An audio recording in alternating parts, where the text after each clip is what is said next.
जय श्री महाकाल दोस्तों। मंत्र विज्ञान एंड नॉलेज एडवर्टाइजमेंट चैनल में आप लोगों का स्वागत है।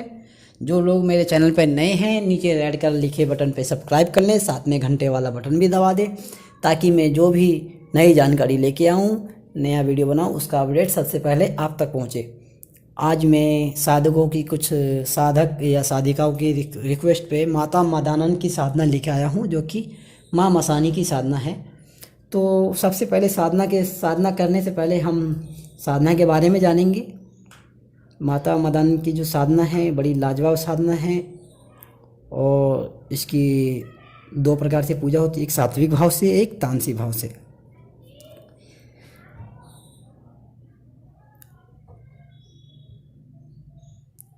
माता चैत्र कृष्ण पक्ष में अगर माता मदानंद की साधना की जाए तो अति उत्तम होता है।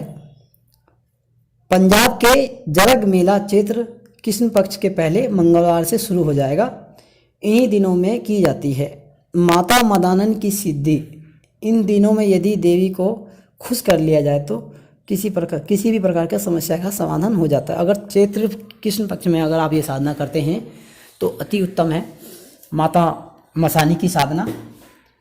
तो इसमें आपको सिद्ध करने से आपको चैत्र कृष्ण पक्ष में सिद्धि आपको बहुत जल्दी मिल जाती है, और दर्शन भी आपको माता के प्राप्त हो सकते हैं। ये बहुत ही गोपनीय साधना है। अगर मैं इस साधना के ऊपर बात करूं तो इस साधना के ऊपर एक पूरी की पूरी किताब लिखी जा सकती है। पर मैं एक बात दावे से कह सकता हूं, ये मंत्र जो आपको पूरे यूट्यूब पर आपको नहीं मिलेगा। बहुत लाजवाब साधना है, और ये मैं गुरु कृपा से प्राप्त किया है मैंने। और आप लोगों से मेरा निवेदन है, इस मंत्र का आप गलत इस्तेमाल ना करें। और अगर आप इस मंत्र की आप साधना करते हैं बिना गुरु के, अगर कुछ लाभ व हानि होता है तो इसमें हमारा चैनल कोई जिम्मेदार नहीं होगा। बहुत लाजवाब, और मतलब मेरे कहने का मतलब है, आप जो भी साधना करें सही उद्देश्य से करें, ताकि समाज का कल्याण हो सके और समाज को सही जानकारी प्राप्त हो सके। बड़ी लाजवाब साधना है। यह मंत्र अब तक गुप्त था, पर कुछ गुरु भाइयों के मसानी माता से दुखी होने के कारण यह साधना मैं पोस्ट कर रहा हूँ। पंजाब के लोग मेले में गीत गाते हैं, पीर फकीर ध्यामा दातिए, पीर फकीर ध्यामा, लाला वाले दे रोट दिया, हैदर शेख दे देमा बकरे, रत्ती फरक न पामा, नी माँ भगवतीये में तेरा यश गावा। अर्थात लाला वाले पीर बाबा, सखी सुल्तान जी और बाबा हैदर शेख जी की पूजा से जो नहीं मिलता वो भी देवी खुश होकर देती है। सबसे पहले यह जानना जरूरी है कि माता मसानी है कौन। एक मान्यता के अनुसार कई प्रकार की मसानियाँ इस धरती पर है, जिसे शमशानी यक्षिणी भी कहते हैं। उन मसानी देवियों में 360 प्रकार की मसानी मुख्य मानी जाती है, जिनमें हार मसानी, वीर मसानी, गुगर मसानी, सेडला मसानी, बसंती मसानी, जल मसानी, पहाड़न मसानी और रकमन मसानी, ठाकुरी मसानी, फूल मसानी, शीश मसानी, पत्री मसानी मुख्य है। यदि हार मसानी किसी पशु या मानव पर लगा दी जाए तो पशुओं को मार देती है और मानव का विनाश कर देती है। यदि इसका उपचार नहीं किया जाए तो वो व्यक्ति मृत्यु को प्राप्त हो सकता है, उसके जोड़ टूट जाते हैं, जोड़ों के दर्द से उसकी मौत हो जाती है।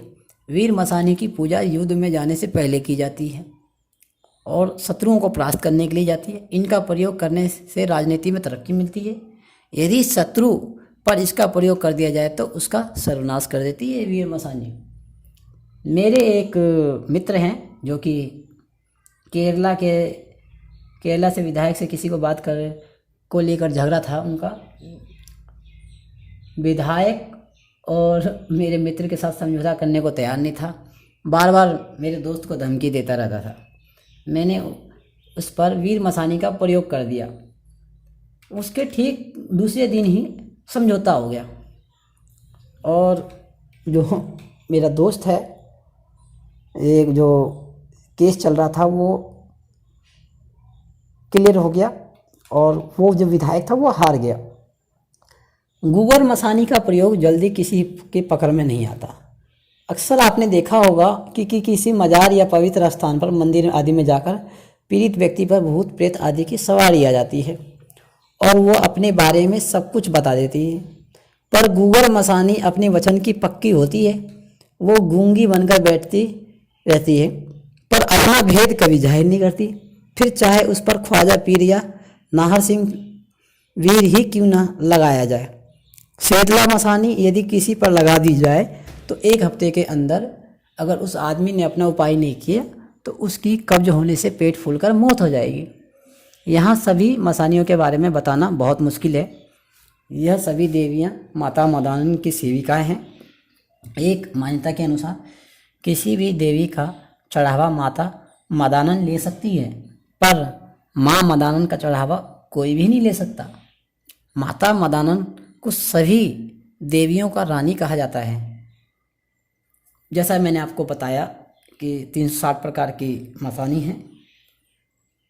मैं जिस छत के नीचे बैठता हूँ उस छत पर माता की सेविका पहरा लगा देती हैं अदृश्य रूप से, जो कि मैंने कई बार महसूस किया है और माता की कृपा है जो मुझे आज तक कभी नुकसान नहीं हुआ। उन्होंने मेरा भला ही किया। अगर कुछ अनहोनी होने वाली होती है तो मेरी रक्षा करती हैं। तो मेरे जो गुरुदेव ने मुझे कहा था कि जब भी तुम्हें कोई दिक्कत हो तो एक बार माता मसानी को याद कर लेना, तुम्हारी सारी दिक्कत दूर हो जाएगी, माता ज़रूर तुम्हारी मदद करेगी। और हमेशा से मैं तो कभी माता को, सच बताऊं तो मैंने कभी दिल से याद ही नहीं करता।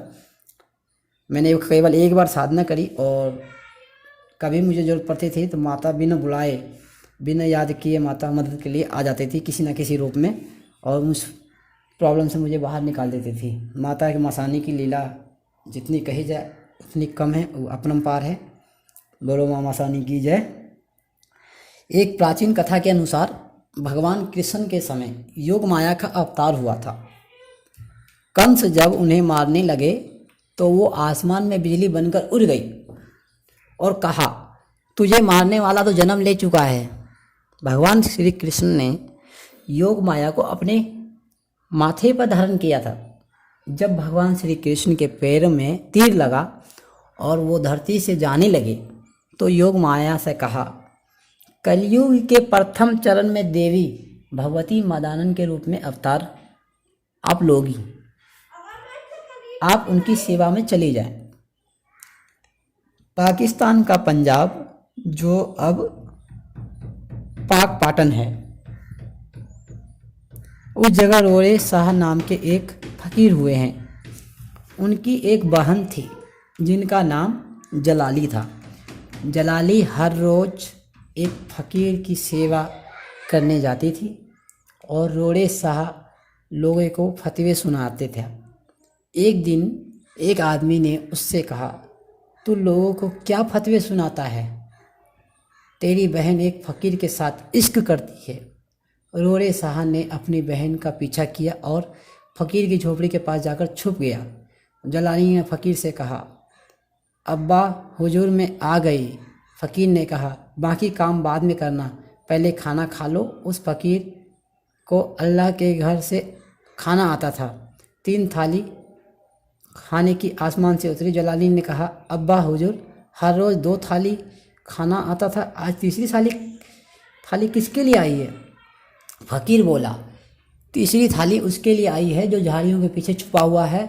जब जलाली ने रोड़े शाह को देखा तो कहा, तूने मुझ पर शक किया, जा आज के बाद मुझे अपनी शकल मत दिखाना। अपनी बहन की बात सुनकर रोड़े शाह को अपनी गलती का एहसास हुआ और वो गली गली यह कहने लगा, जलाली ने मेनू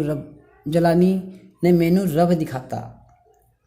मतलब जलाली ने मुझे अल्लाह दिखा दिया। लोगों ने ये कहा, ये काफिर है, अल्लाह कभी किसी को नज़र नहीं आता, इसे पत्थर मार मार के डालो। लोग उसे पत्थर मारने लगे। पत्थर लगने पर उसके मुंह से निकल गया, तुम्हें खाए माई मसानी। बस इतना कहने की देर था कि आसमान से माता मदानन प्रकट हो गई और सब लोगों को खा गई। वो देवी किसी भी प्रकार से शांत न हुई, पर जब बाबा फरीद को देखा तो वो शांत हो गई, क्योंकि बाबा फरीद एक पहुँचे हुए फ़कीर थे। देवी ने कहा, मैंने एक काफिर को बचाने के लिए अवतार लिया है, इसलिए मेरा आहार भी काफिरों वाला ही होगा। मैं इस्लाम के खिलाफ कार्य करूँगी, मुझे सूअर और शराब का भोग लगेगा। उस दिन से आज तक देवी को सूअर और शराब का भोग लगाया जाता है।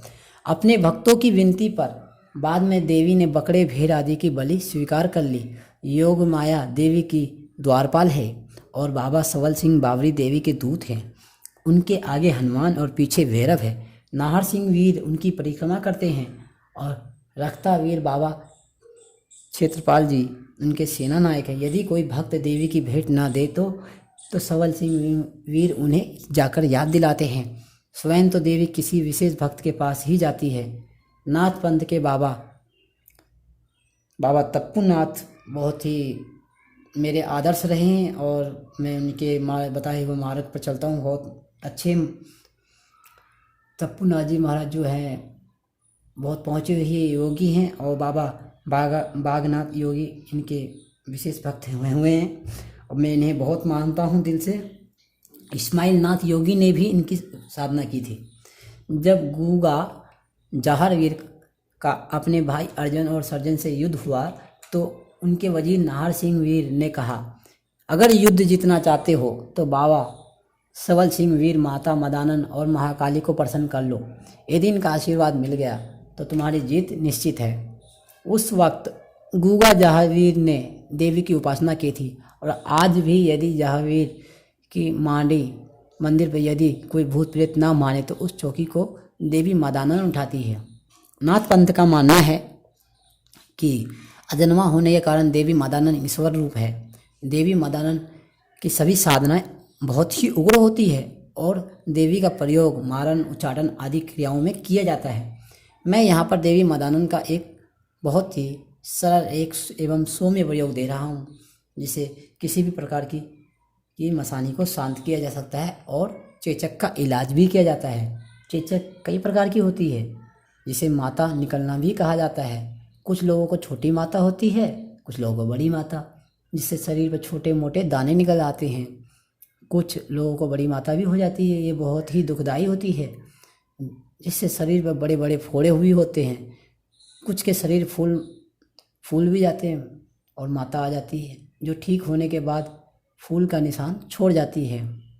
फूल माता जो आती है ना, तो फूल का निशान भी छोड़ जाती है। इसी प्रकार सभी समस्याओं का हल आप इस एक मंत्र से आप कर सकते हैं।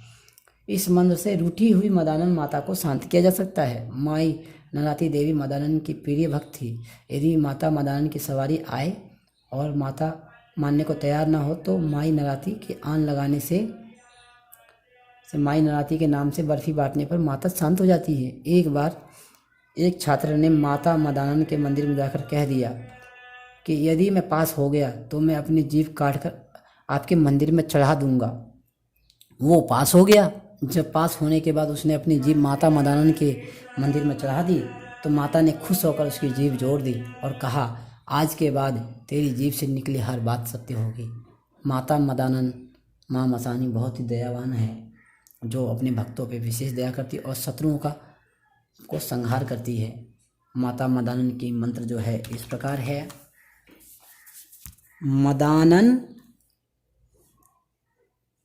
मदान चगान दी रानी, चौकुट्ठा दी रानी, चरंग खेरे दी रानी, कुरानी खेरे दी रानी, शांति स्वरूप हो माँ। ये सावर मंत्र है। मंत्र एक बार मैं आपको दोबारा बता देता हूँ। मदान चगान दी रानी, चौकुट्ठा दी रानी, जरग खेरे दी रानी, कुराली खेरे दी रानी, शांति स्वरूप हो माँ। जिस किसी को भी ये साधना करनी हो, अगर